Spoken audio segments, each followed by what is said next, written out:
I love that. I love it so much. So, what's there to say about it? The Pittsburgh Steelers are going now into the NFL Combine that starts on the 26th.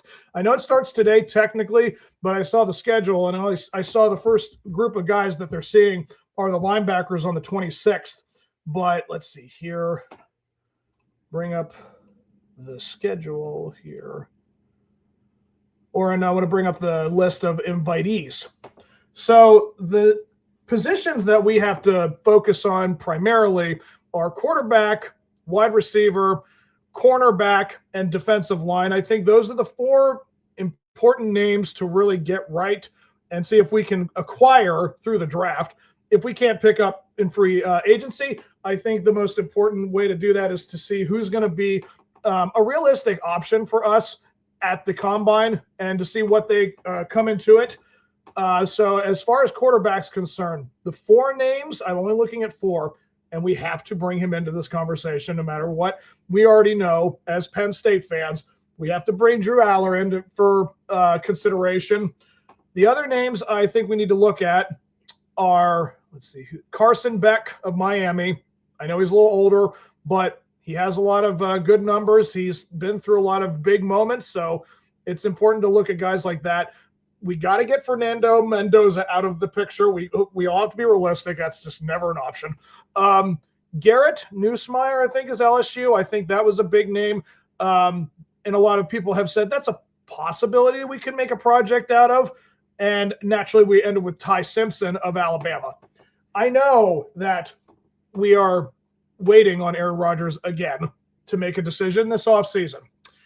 Again, I don't agree with it, but that's their choice, and that's how the Steelers would like to be as an organization. And again, when you look at options like Mason Rudolph and potentially Will Howard getting another chance, I can't see how at least not throwing another name if Aaron Rodgers makes the decision of not coming back, which it seems like he will. I don't see why he wouldn't, but if the possibility, if he doesn't, you look at maybe into seeing Malik Willis of free agency, or you look at these guys in the combine, potentially getting a draft pick, having a bunch of young guys. Either way, like if Aaron doesn't come back, the fact that Mason Rudolph, who's 30 now, and Will Howard, who's like 24, 23 maybe, and another guy like Simpson or Beck or Nussmeier or even Allar, there's still a chance that Drew Allar might just be NFL ready. Maybe he always was potentially the guy to go to the NFL over the NCAA. Who knows? I mean, there are some people that just succeed with better systems, and it just seemed like he never got into a good system at Penn State. So it's possible that he might be ready for the NFL. Who knows? And we're just going to move on, guys, to wide receiver. And I think the name I said that I'm very much intrigued to see is Makai Lemon. Is that how you say that? Makai Lemon? His name Makai from USC. I heard that name floated around a lot. That's the name I'll be looking for with the combine. Who's going to potentially be coming to us? Now, again, they don't have rankings, so I do not know. They just have it in alphabetical. I mean, if I'm looking at it, obviously anyone from the Big Ten or SEC, you want to look at those guys too, like Dylan Bell of Georgia, obviously should be a name. Malik Benson from Oregon. Jeremy Bernard. Is that how you say it? Jermaine Bernard. I don't know. Denzel Boston. I heard that name before from Washington. Zachariah Branch from Georgia. Byron Brown from LSU. I mean, again, I don't know the NCAA as well as Brett or Mark does, so I'm sure they could probably tell you who's more NFL ready than myself. But just hearing these names, I think I saw CJ Daniels' name of Miami in the semifinals of the national championship. And yeah, there's a lot of names that are floated around wide receiver wise, but Lemon was the name that I heard frequently. That they say if you're going to go for a wide receiver in the draft, that's the one to go for. And we have to trade up potentially for him, but we have the draft capital to do that. So I'm very intrigued to see what a guy like that will bring. And of course, we also like to look into free agency outside of guys like Roman Wilson or Calvin Austin III. Like that's really what we're going to be looking at to match with oh God, his name escaped me. Oh my gosh. I see his face, but I cannot remember his dang name. DK Metcalf, my goodness, I love senior moments. DK Metcalf to compliment him, or potentially just be a WR1 to his WR2. A lot of people are saying about how he was not really that WR1 that we think he is. Like he's not the spread option. I don't know like how the word that is, but it's like, he doesn't have the same skill set that a WR1 does, but he's fast. Like that's the thing about DK Metcalf. So potentially we can find the guy that's going to match him or even eclipse him as WR1 option. That's really what the Steelers need to look at. So let's move on. See, defensive lineman. So again, I know that I see Zane Durant for Penn State. I see Dennis Sutton. I mean, come on. I know that these guys aren't going to be options for us because they're probably going to be gone before this third or fourth round that we're probably going to be picking for that at that point. I mean, let's see here. I'd like to think if you were on any of the championship teams or the semifinals, I mean, again, you don't see any Indiana names. That's fascinating.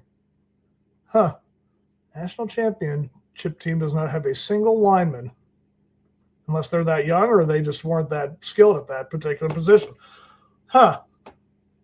Well, I mean, again, Ohio State, that's an option too. But again, you're looking at the best options for this position. And it's like, will that be available for the Steelers in the third or fourth round or whatever? That's really where you're going to be picking from because you got to go wide receiver first. That is the truth on that. And potentially you go for backup quarterback in the second or third round. And again, by the time we get to the fourth round, that's what we're going to be looking at, the linebackers and potentially cornerbacks. So linebackers, I mean, anyone to complement Peyton Wilson, potentially replace Patrick Queen. I mean, I saw that what's his face is Harrison and former Steeler. Oh God, I see his face, but I cannot remember his name. Again, I love my senior moments.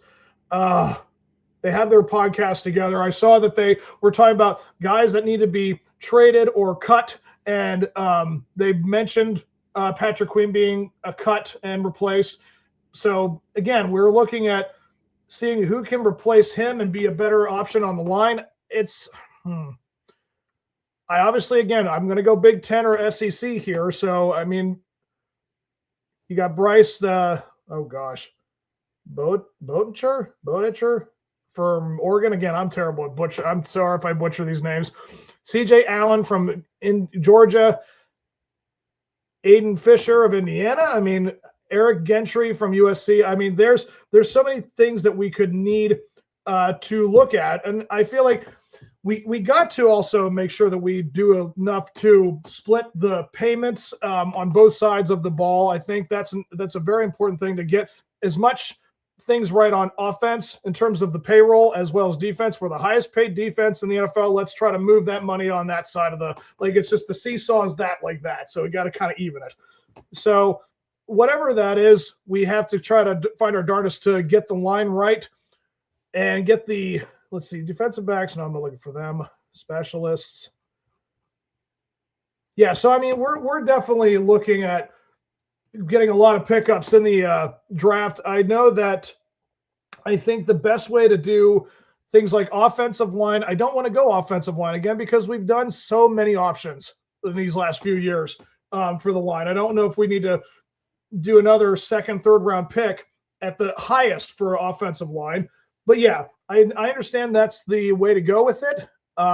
So I hope that that's what the Steelers are looking at and the combine. Those are the names I'm going to bring up. So I'm going to wrap this